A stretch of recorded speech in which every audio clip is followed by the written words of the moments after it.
Cancer, the foundation, the basis of this week's reading is the Sun card. The Sun, which is the happiest card in the tarot.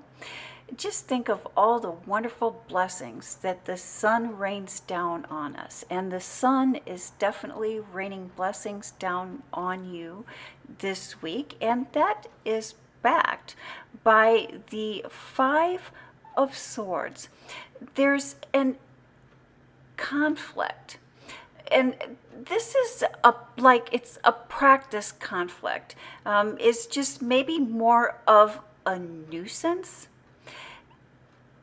Stepping away from the nuisance, stepping away from the chaos that does not involve you, so that you can experience sun, that you can experience